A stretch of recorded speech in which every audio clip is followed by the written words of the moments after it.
Welcome to AMOI Unplugged. Hi, I'm Chioma Ikejani. The saying that technology and data are the new oil and gas of any nation that is committed to developing its economy cannot be overemphasized. The telecommunication industry plays a crucial role in providing the essential tools that support the diversification of the economy through improving the knowledge-based economy using information and communication technology. The Nigerian Communications Commission is Nigeria's regulatory authority for the telecommunication industry in Nigeria. Executive Vice Chairman Professor Umar Danbatta will be telling us how the liberalization of the telecom sector in 2001 triggered realistic opportunities of economic diversification. Don't touch that dial. We'll be right back. Last day of the month. This alert has to come in early today. You have a text message.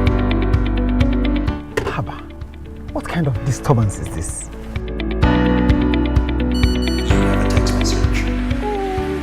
That must be a message from my darling. Unsolicited message again. This is harassment.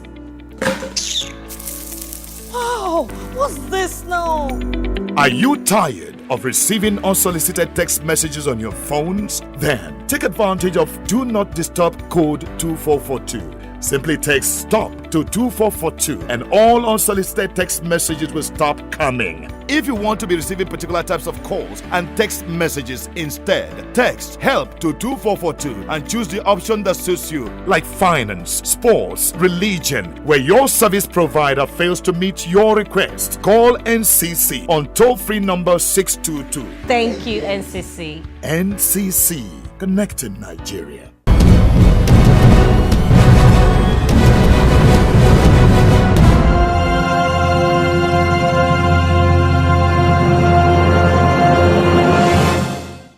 I am so excited to be here.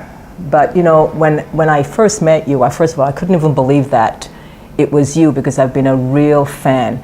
So the first question I want to ask you is, when you got here, what was that like? What did you inherit when you got here? Well, I inherited a highly talented workforce because then the commission, if you remember, has been in existence for more than 15 years. So the groundwork, that led to liberalization of the telecommunications sector, has already been done by an immediate, by the former EBC. And we were following this with keen interest. And we know that was what ushered in the growth period of the telecommunications industry, in this country. And then we have the immediate first EBC who equally, contributed to what, he met on the ground. And I, continued from where the immediate first EBC, stopped. So the key thing is that the NCC is endowed with a highly talented workforce, and it is a pleasure really to come here and work with this highly talented, people. One of the things that fascinated me was some of your commitments when you first came on board, and the first one that you were very committed to was the penetration of broadband in terms of increasing the infrastructure. Can you tell me a little bit about how far we've come from 2015, because we're now in 2018? Right. When I came on board, there was a national broadband plan. Absolutely. Okay, with the NCC was mandated, to drive deployment of infrastructure, broadband infrastructure, in order to attain a target. And this target is 30% penetration by the year 2018. We're talking about this year. How close are we? Well, according to, I'm giving you these figures. They are not my figures. Okay. When I give figures, I normally quote credible agencies, international ones at times. Where we are now is 22%. According to the International Telecommunications Union, UNESCO Broadband Commission for Sustainable Development. This penetration is second to South Africa in the African continent. So, yes. Wow. Yes. So, in terms of the population, of Nigerians that have access to high-speed internet, all you need to do is translate 22% using a population base of 190, and you will come up with a figure of 58 million Nigerians.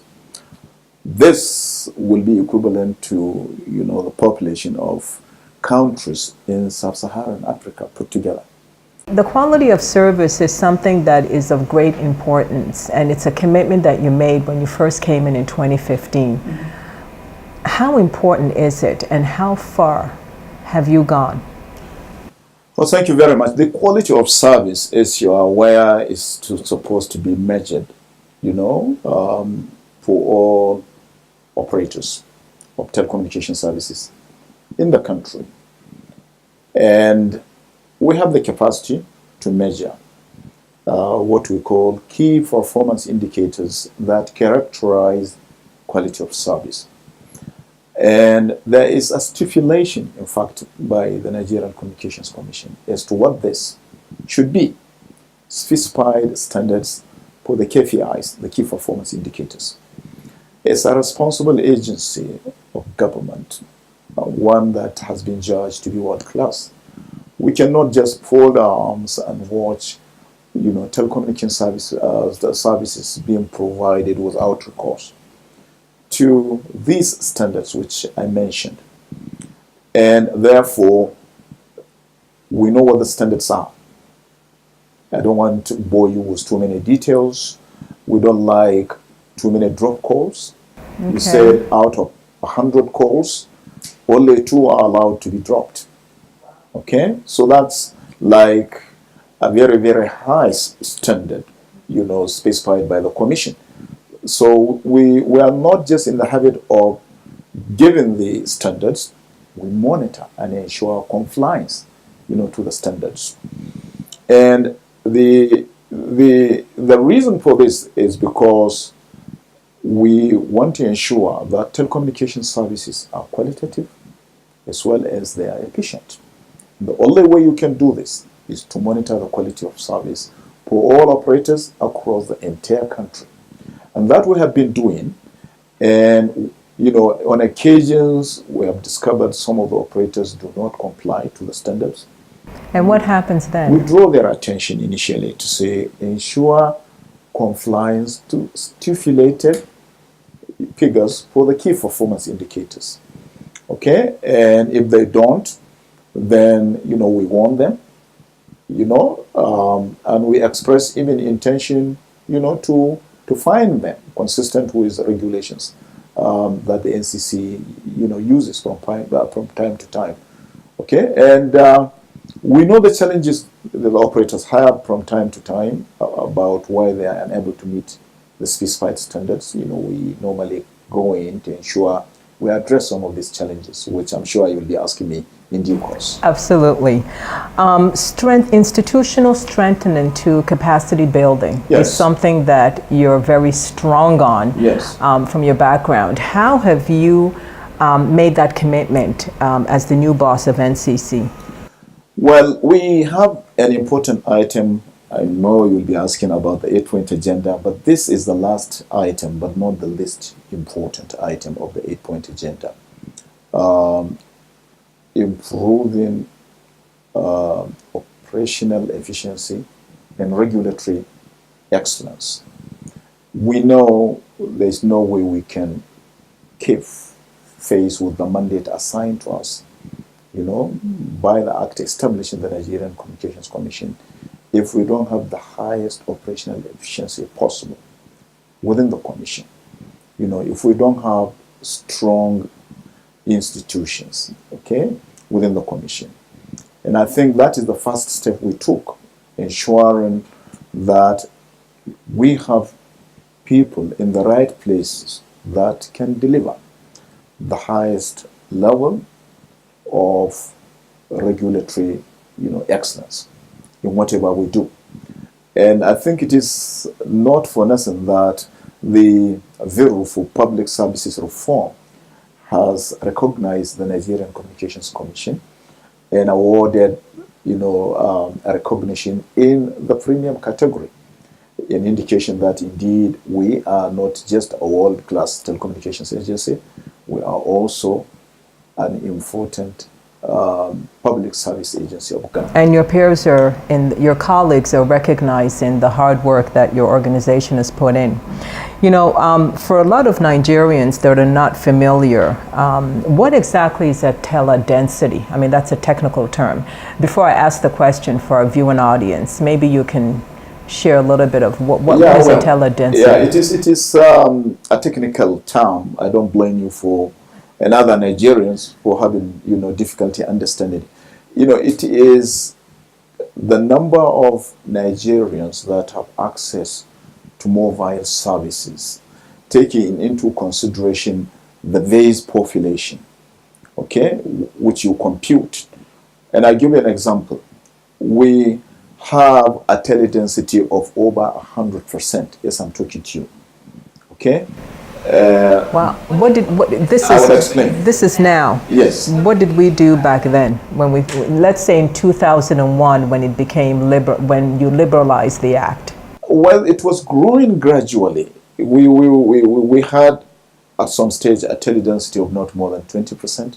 Remember, the total number of lines in the days of Nitel were just a little under 500,000. Wow. So you can be able to compute even in 2000, in the year 2000, what the teledensity was. It was 0.1%.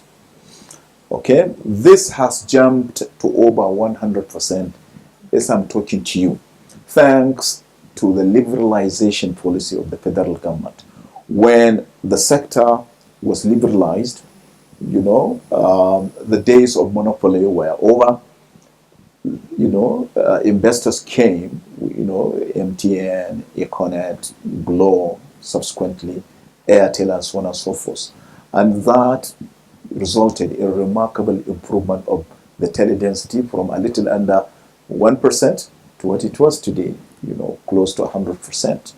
And it keeps rising. The number of registered Nigerians, okay, with the operators is close to 250 million.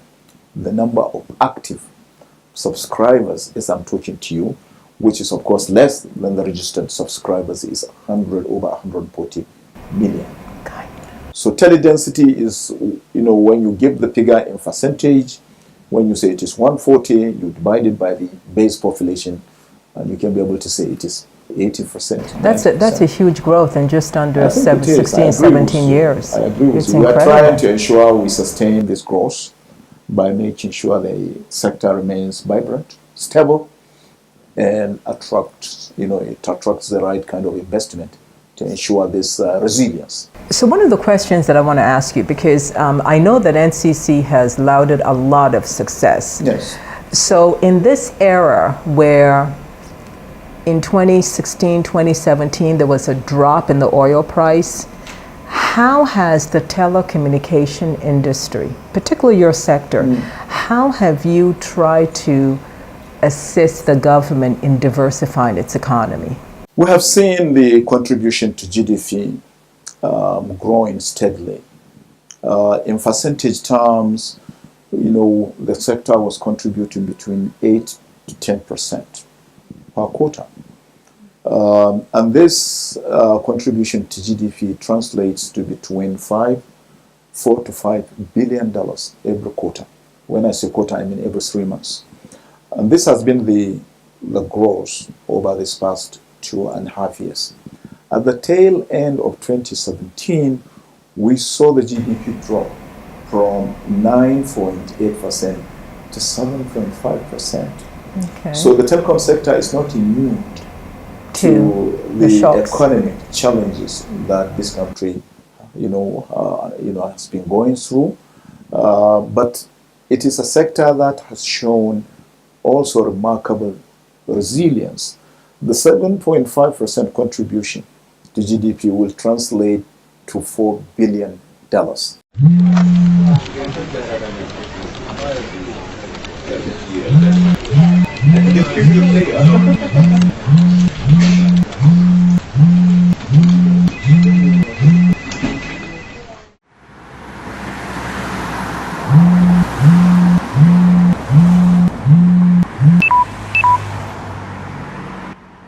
You know how intrusive and disruptive unsolicited text messages from service providers can be. With the NCC's Do Not Disturb 2442 service, you can now stop unsolicited text messages or decide what text messages to receive when you subscribe to our Do Not Disturb 2442 service. To stop receiving all messages, text STOP to 2442. To keep receiving preferred messages, text HELP to 2442 and you will receive further promptings. From the options provided, text STOP to 2442 to stop receiving all messages, or text the corresponding number to 2442 for messages you want to keep receiving.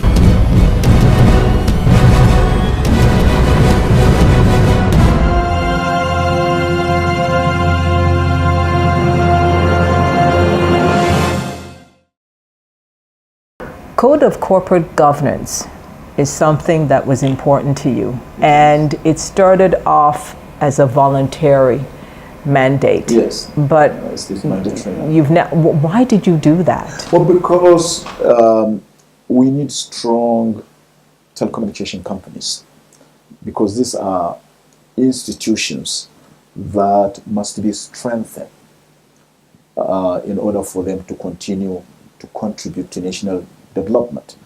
If you go back into memory lane, you will discover what weak institutions mean for, social and economic development. And I'll give you an example of weak institutions. Institutions, like the World Bank, the IMF, are institutions that do not have power of enforcement. Okay, so we have weak institutions of global governance, whose, if you like, stipulations are not mandatory. Countries can choose to accept those stipulations by these, global institutions of, governance, or they can decide to ignore what recommendations, they give. So if you want very strong institutions of telecommunications governance in this country, you have to make the corporate governance code mandatory, strengthen them. Interesting. Yeah. Did you get how did you get the buy-in of the stakeholders, of the consumers, the operators? How difficult was that process? Well, we have this important tradition of the Commission. Every time we have a new regulatory framework, we engage stakeholders in the industry and get their buy-in, get their contributions, their suggestions on how to make the new regulatory framework even better. So during the first engagement, we normally lay bare the new regulatory framework, and we get contributions of the stakeholders because this is giving publicity. And then we capture this contributions, by the stakeholders and integrate, saying in the regulatory framework and go back to them to say, this is the provision in, the framework before the engagement. And this is what it is now with your contributions. And that way, you have a new regulatory framework, okay, a new guideline that is acceptable to key stakeholders, in the industry, to the consumers, to service providers, even to the NCC. Okay, so this is a very, very important regulatory practice which we hold very, very dear, which we practice in order to ensure transparency and openness in the industry. Spectrum. When I first heard that, I said, what is spectrum? Yes. Again, for our viewing audience that does not understand the technical. I will explain. It's a resource. Yes. It's like crude oil. Yes. And the beautiful thing about this is that it belongs to Nigeria. It does. Now, the question is, can you explain how this natural resource can assist Nigeria Okay. in diversifying its economy? Well, thank you very much. Like you rightly pointed out, it is a natural resource like crude oil and gas. The only difference between spectrum and crude oil and, and gas is that spectrum cannot be seen. It is esoteric, but you cannot deny that it exists. Okay, even the recording you're doing now, the messages you send, you talk to your loved ones, your friends, and so on and so forth. You do it because spectrum facilitates that. Oh. Yeah, it is the critical item that is necessary in the telecommunications equation. Without spectrum, there will be no telecommunications. You're kidding me. Okay, so and that is why it is being, if you like, very carefully utilized in order to optimize its utilization to solve the far force. And that is why the International Telecommunications Union, the global regulator of telecommunications, is interested in how spectrum is assigned, managed, and utilized. So it has become, a matter for international concern to ensure that spectrum is used in a manner that is carefully prescribed, by the IT. And how much spectrum does Nigeria have? Is there any way that we can quantify it? Yes, you can. We have from the lowest, portion of the spectrum, to the highest. You have radio, television, all this use spectrum, telecommunications. Okay, spectrum for navigational. For this, the part of the spectrum that the NCC is responsible for is spectrum meant for telecommunication services. Okay, and this, of course, like any other natural resource, cannot be used without the permission of the NCC. The NCC assigns spectrum to telecommunications operators.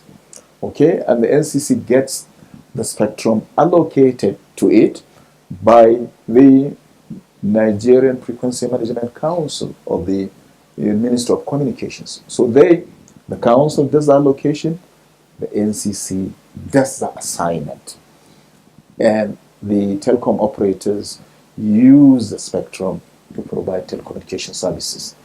They charge for the services, and therefore government charges for the spectrum they are using to provide services. So it's a three-way situation.